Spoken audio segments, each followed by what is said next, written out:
법정 손해배상제란 어떤 기업에서 개인정보 유출 사고가 발생했을 때 기업이 정보통신망법의 제4장 개인정보의 보호 조항 중 하나 이상을 위반한 사실이 발견되었는데 사업자가 그 위반 사실이 사업자의 고의나 과실로 인한 것이 아님을 입증하지 못하면 300만 원 이하의 손해배상을 할 수 있다는 내용입니다.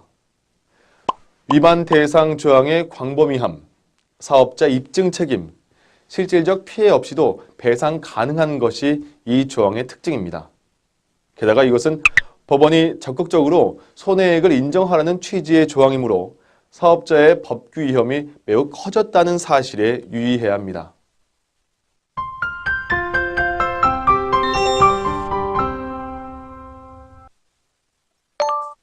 과징금은 위반 행위를 함으로써 경제적 이익을 얻을 것이 예정되어 있을 때 부과하는 것입니다.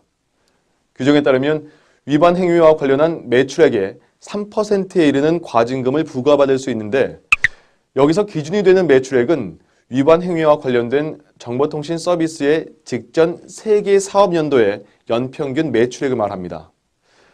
세부 과징금 산정 기준과 절차는 시행령 별표 8 과징금의 산정 기준에 나와 있습니다.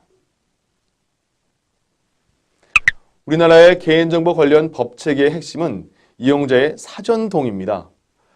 고객의 동의 없이 개인정보를 수집하거나 제3자 제공, 취급 위탁하는 경우는 모두 과징금 대상입니다. 14세 미만의 아동인 경우에 법정 대리인의 동의 없이 하는 행위에 관한 제재 역시 동일한 맥락입니다.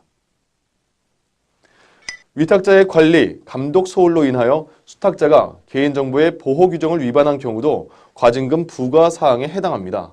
이것은 사업자가 수탁자에게 개인정보의 취급 위탁을 할 경우에 수탁자의 법 위반의 책임을 위탁자에게 묻겠다는 것입니다.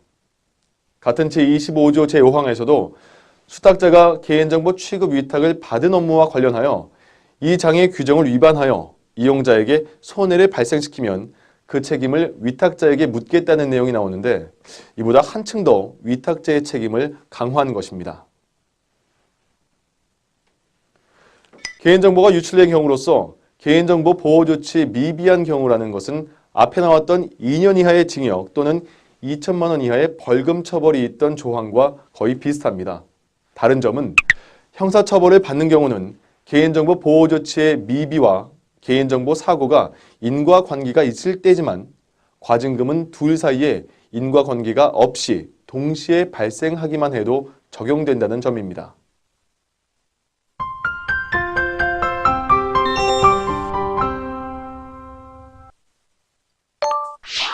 과태료는 법적 의무 위반에 대한 제재입니다. 3천만 원 이하의 과태료가 부과되는 주요 사항은 이렇습니다. 필수도 아닌 개인정보를 제공하지 않았다고 서비스의 제공을 거부하는 경우, 개인정보 제공 동의를 받을 때 개인정보의 수집 동의와 구분해서 받지 않거나 이에 동의하지 않는 이유로 서비스 제공을 거부하는 경우입니다.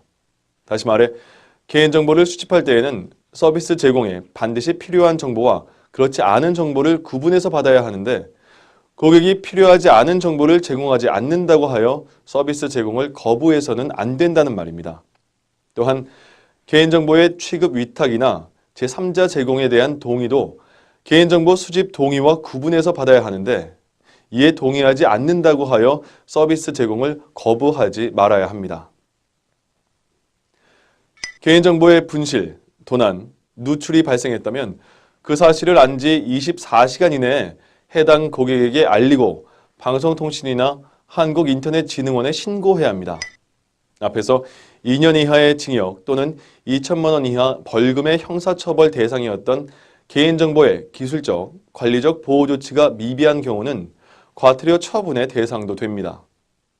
이 조항은 정보통신망법에서 매우 강조하고 있는 조항이니 경영진이 반드시 살펴서 위반 사항이 없도록 하는 것이 중요합니다.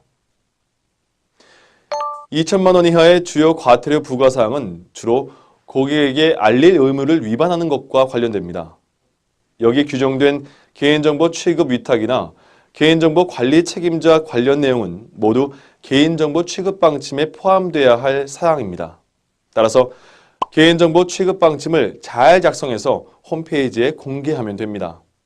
만약 영업 양도, 합병에 따라 기존 사업자가 보유한 개인정보가 이전된다면 양도자와 양수자는 모두 이 사실을 고객에게 알려야 합니다.